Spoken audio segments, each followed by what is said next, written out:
things that are going to help you to stay focused and stop getting distracted. Now, some of them you might be familiar with. There's a couple of really important ones here, and I'm going to save them to the end. So the first one, stop doing busy work. Stop procrastinating. What am I talking about? If you're in business, you know what you should be doing, but for some reason, for lots of reasons, you avoid doing it. Let me give you an example.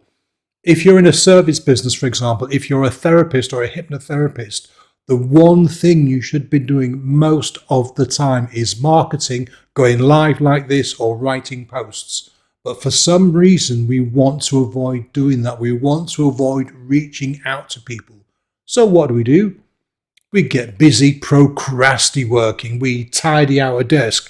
We file papers. We do all the things that aren't going to make us money to avoid doing the one thing we know is going to help us make money. It's weird, isn't it?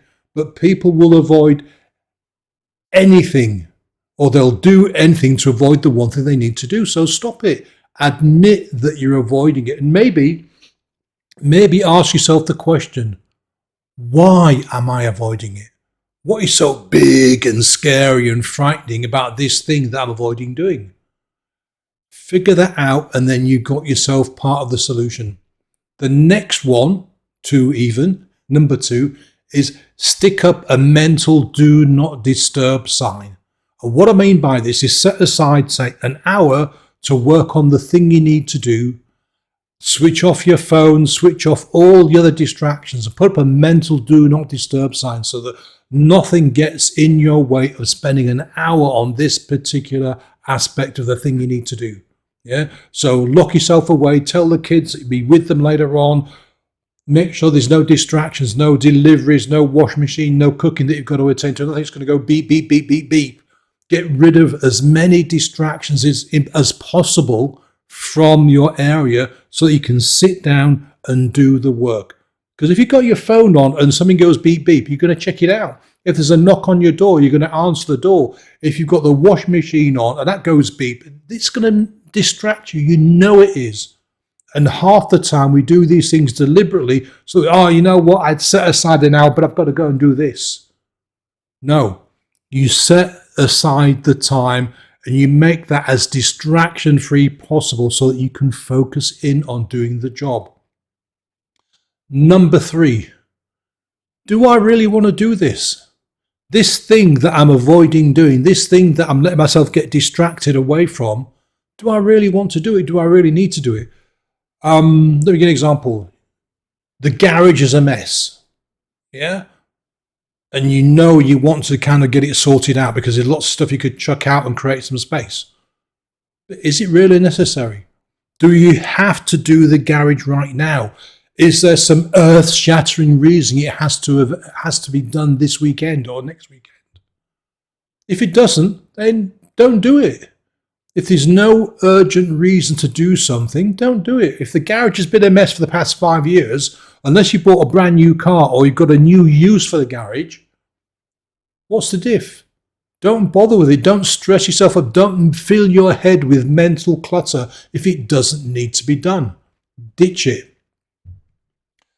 Number 4, this one is a difficult one for a lot of people to accept, but it's really important. In life and in business, one of the ways to stop yourself getting distracted and staying focused is taking responsibility.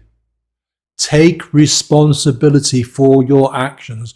Stop blaming the environment, the economy, the government, your neighbors, this, that, your spouse, your kids, your dog, your cat, your business partner, your clients.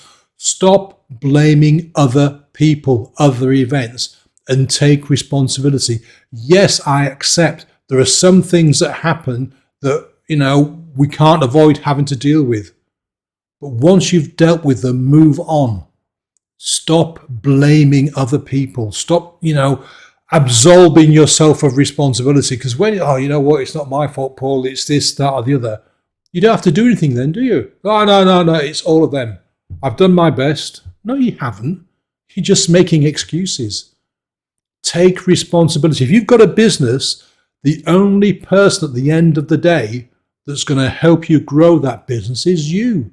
Not your coach, not your mentor, not your significant other, not your kids, not your best friend, not your neighbors, not even your business partner. It's down to you. And the sooner you accept that, the sooner you stop blaming other elements of the world of life, of business, the sooner you're going to be able to focus in and get stuff done. So stop making excuses.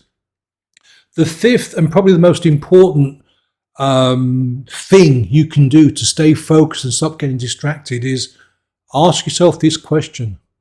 What is my compelling reason for doing this thing?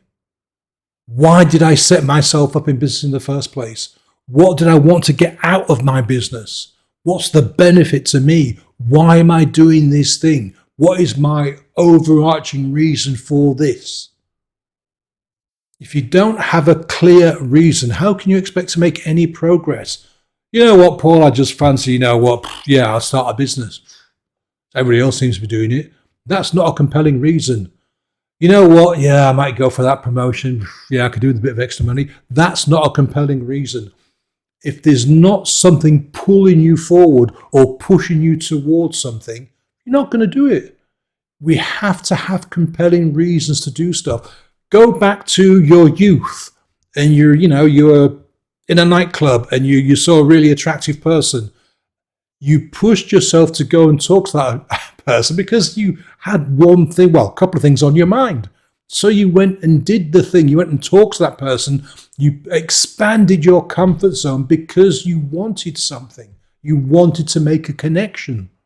That was your compelling reason. So you put all aside, all of your fears, all of your doubts, all of your worries, and you went and did the thing. So if you haven't got yourself a compelling reason for the thing you need to do, find one or go back to number 3 and say, do I really need to do this? A compelling reason is fundamental for you to move forward in life. If you want to lose weight, there's nothing more boring. You know what I could do to lose a couple of stone, 20 pounds or whatever. Yeah, but, why bother? Because there's no compelling reason. If you've been invited to a wedding and you've got a suit that you look absolutely fabulous in and you want to wear it, that's a compelling reason to go to the gym to start eating well. If your son or daughter or someone's got some major event that you want to go to, you want to look amazing, that's a compelling reason. Yeah? You have to have a compelling reason in your business and your life to move forward and grow, to progress. Because without that, what are you? Just doing what other people tell you to do? Just following along with the herd? Find yourself a compelling reason. So let me just pick up my piece of paper so we can complete that. Right, so number 1, let's recap. Stop doing busy work. Stop procrastinating working. Just get on with the thing you need to do. Eliminate all that rubbish. Number 2, put up a mental do not disturb panel in your head and get on with it. Number 3, do I really need this or do I really need to do this? Number 4, take responsibility. It's down to you. And number 5, what is your compelling reason for doing this thing? What is your compelling reason? Thanks for watching. I really appreciate your time. If you've got any questions at all about hypnotherapy, about business, about life in general, pop them in the comments below or drop me a DM. Have a wonderful day and I'll see you again tomorrow. Bye now.